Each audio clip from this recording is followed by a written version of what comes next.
अस्सलाम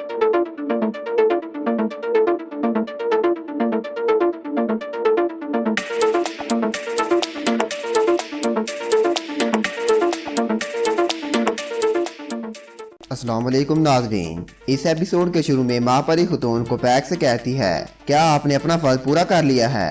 कोपैक कहता है, सुल्तान का बावर्ची नसरुद्दीन मेरे हुक्म का मुंतजिर है। आपका हुक्म होते ही मैं रवाना हो जाऊंगा। मैं इस बात की तस्दीक करूंगा कि सुल्तान मर गया है। माँ परी कहती है, फिर तुम अभी रवाना हो जाओ।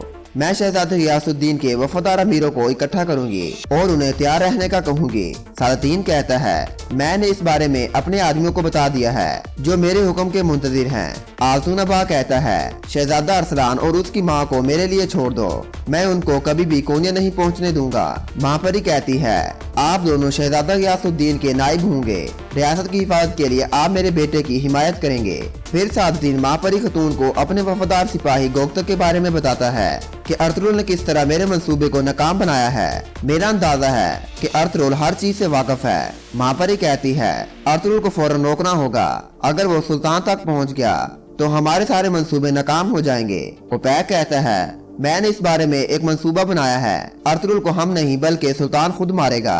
फिर सालतीन एक खत आलतूनबा को देते हुए कहता है, तुम इस खत पर मोहर लगाकर सुल्तान को भेज दो। इसमें वो तमाम तफसीलात लिखी हुई हैं, जिसमें सुल्तान के इंसाफ की धज्जियां उड़ाना, मेरा ताकुब करना और गोगतों को कत्ल करना शामिल है। माँ परी कहती है, सालतीन तुम इंसान की शक्ल में एक शैतान हो। ये खत अर्तुगरुल की मौत का परवाना साबित होगा। आलतूनबा कहता है, इस खत के पढ़ने के बाद सुल्तान अर्तुगरुल को जरूर अपने महल में बुलाएगा। अर्तुगरुल ना तो सिपाही अजीज और ना ही किसी और के खिलाफ तलवार निकालेगा। कोपैक कहता है, अर्तुगरुल कभी भी महल नहीं पहुंच पाएगा। जब वो खुद को सिपाहियों के हवाले करेगा, हम उन पर हमला करके अर्तुगरुल को मार देंगे। सब यही समझेंगे कि वो सिपाहियों से मज़ाहमत के दौरान मारा गया है। हलीमा अर्तुगरुल से कहती है, मैं जब भी आपको अलविदा कहती हूँ मेरे दिल में गहरे खदशात जन्म लेते हैं। अर्तुगरुल कहता है, मैं अल्लाह के हुक्म से जल्द कबीले वापस आऊंगा। अगर मैंने अभी ये मिशन मुकम्मल ना किया तो हमारी रियासत खत्म हो जाएगी। हम अपना वतन खो देंगे जिसके लिए हमारे बहुत से सिपाही शहीद हुए हैं। हलीमा कहती है, मैं कबीले जाकर सबको तीतान के ठिकाने के बारे में बताऊंगी। उसके बाद अर्तुगरुल वहाँ से सुल्तान की तरफ रवाना हो जाता है। काई कबीले में बमसी हफ्सा खतून को एक खैमे में ले आता है। इतने में इब्न अरबी साहब अंदर आकर हाइमा खतून और बमसी को हौसला देते हैं और हफ्सा खतून का इलाज शुरू कर देते हैं। हाइमा खतून और बमसी दूसरे खैमे में आ जाते हैं। इतने में तुर्कोत और असलिहान भी वहाँ आकर हाइमा खतून से हफ्सा खतून की हालत के बारे में पूछते हैं।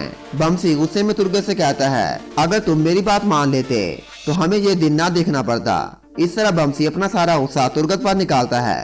असलिहान कहती है, मेरे पास एक जरूरी खबर है। मैंने तीतान और अंजलूस को ये कहते सुना है कि अर्तुगरुल साहब आरस को कोनिया ले गए हैं। हालांकि हमें भी इस बात का पता नहीं था। ये सुनकर सब हैरान होकर कहते हैं, यकीनन हमारे दरमियान कोई गद्दार मौजूद है। इतने में एक सिपाही अंदर आकर तुर्गत और बमसी से कहता है, आप दोनों को अर्तुगरुल साहब ने किले बुलाया है। ये सुनकर वो बाहर चले जाते हैं। गार में अर्तुगरुल अहमद से कहता है, अगर माँ परी मुदाखलत न करती तो सालतीन का सर अब तक सुल्तान के हाथों कट चुका होता। और ये उसने इसलिए किया क्योंकि माँ परी को अगले बनने वाले सुल्तान के बारे में पता है। उसको कोपैक के जरिए एक नई जिंदगी मिल गई है। अहमद कहता है, अर्तुगरुल साहब आप ही वो शख्स हैं जो सल्जूक रियासत को बचा सकते हैं। मुझे इसके लिए जो करना पड़ा मैं आपके साथ रहकर करने को तैयार हूँ। शहजादा गियासुद्दीन की रियासत का आगाज खूनरेजी से होगा, जिससे मंगोलों का रास्ता भी आसान हो जाएगा। अर्तुगरुल कहता है, सुल्तान की वसीयत के मुताबिक मैं शहजादा अरसलान को तख्त का वारिस बनाने के लिए तुर्क कबाइल के साथ मिलकर अपनी पूरी कोशिश करूंगा। कोनिया में आलतूनबा आकर माँ परी को आला हुकाम के बारे में बताता है। माँ परी कहती है, क्या शहजादा गियासुद्दीन की तरफ से कोई खबर आई है? आलतूनबा कहता है, मुमकिन है वो सुल्तान की तरफ आ गया होगा। माँ परी कहती है, मैं चाहती हूँ मेरे बेटे को सच्चाई के बारे में पता न चले। उसे यही लगे कि तख्त पर बैठने का हक सिर्फ उसी का है। जंगल में शहजादा गियासुद्दीन सुल्तान के पास आकर कहता है, मैं भी मुहिम पर जाकर शहीद होना चाहता हूँ। सुल्तान उसे गले लगाकर कहता है, मुझे तुम दोनों भाइयों पर फख्र है जो इस उम्र में जर्रा पहनकर मेरे साथ लड़ना चाहते हैं। मुझे कुछ अहम मालूमात के बारे में तुम्हें बताना है। इतने में सिपाही अजीज आकर कहता है, आलतूनबा की तरफ से ये खत आया है। खत पढ़ने के बाद सुल्तान काफी ज्यादा गुस्से में आ जाता है और कहता है, अर्तुगरुल बजाय अपनी जमीनों में वापस लौटने के सालतीन के पीछे चला गया और उसके सिपाही गोगतों को भी मार दिया। शहजादा गियासुद्दीन कहता है, अर्तुगरुल अब किसके पीछे है? सुल्तान कहता है अमीर सालती ने लिखा है कि अब अर्तुगरुल मुझे मारने के इरादे से रवाना हो गया है। गयासुद्दीन कहता है मुझे इजाजत दे, मैं उसका काम तमाम कर देता हूँ। सुल्तान कहता है मैं अर्तुगरुल को मारना नहीं चाहता, बल्कि ये पता लगाना चाहता हूँ कि यहाँ क्या चल रहा है। फिर सुल्तान अजीज से कहता है फौरन अर्तुगरुल को ढूंढ कर मेरे पास लाओ। ये सुनकर अजीज बाहर चला जाता है। अजीज के बाहर जाने के बाद सुल्तान गयासुद्दीन से कहता है मैं कल आपके साथ शिकार पर जाऊंगा, वहाँ हम तफसीली बातचीत करेंगे। किले में अर्तुग साहब बमसी और तुर्गत से तबादला ख्याल कर रहे होते हैं। इतने में मारिया कागजात लाकर वहाँ रख देती है। बमसी तुर्गत से कहता है तुमने हाली बाजार से चावदार सिपाहियों को हटा दिया है, अब तुम क्या करने की कोशिश कर रहे हो। तुर्गत कहता है मैंने अपने सरदारान से बात की है, हम अपने कबीले और अपने सिपाहियों को यहाँ से लेकर हिजरत करना चाहते हैं, इसलिए मैं किले में भी तैनात चावदार सिपाहियों को हटाना चाहता हूँ। मारिया भी गौर से उनकी बातें सुन रही होती है। तुर्गत और बमसी बातों ही बातों में आपस में लड़ने लग जाते हैं।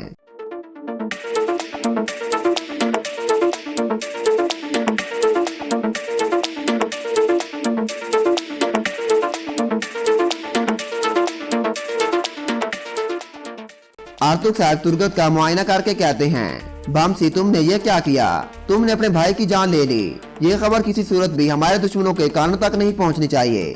सिपाहियों बमसी को गिरफ्तार कर लो। सिपाही बमसी को गिरफ्तार करके वहाँ से ले जाते हैं। उनके जाते ही अर्तुग साहब मारिया से कहते हैं तुम्हारे मुंह से भी ये खबर आगे नहीं जानी चाहिए। जंगल में अर्तुगरुल अहमद और दूसरे सिपाहियों के साथ बैठा होता है।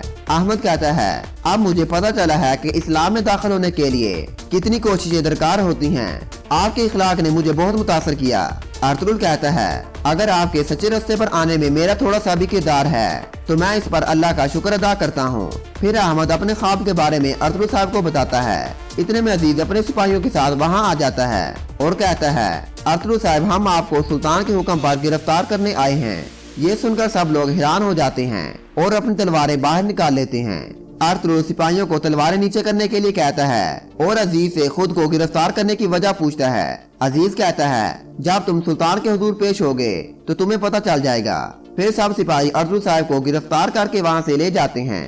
गार में तीतान अपना सारा गुस्सा अंजलूस पर निकाल रहा होता है और कहता है तुम्हारी वजह से हम अपने मकसद में नाकाम हो गए। इतने में एक सिपाही खत लाकर कहता है बमसी ने तुर्गत को मार दिया है। मारिया ने ये सब अपनी आंखों से देखा है। तुर्गत ने अपने सिपाहियों को भी हानी बाजार और किले से हटा लिया है। अब काइयों ने हानी बाजार से अपने सिपाही किले की तरफ भेज दिए हैं। ये सुनकर अंजलूस कहता है लगता है तुर्कों ने एक दूसरे को काटना शुरू कर दिया है। तीतान कहता है इसका मतलब है हानी बाजार इस वक्त महफूज नहीं है और फिर अपने सिपाहियों से कहता है तैयार हो जाओ, हम कल हानी बाजार पर हमला करेंगे। ये सुनकर तीतान के खतरनाक सिपाही काफी ज्यादा खुश हो जाते हैं और नारे लगाने लगते हैं। और यहाँ पर इस एपिसोड का इख्तिताम हो जाता है।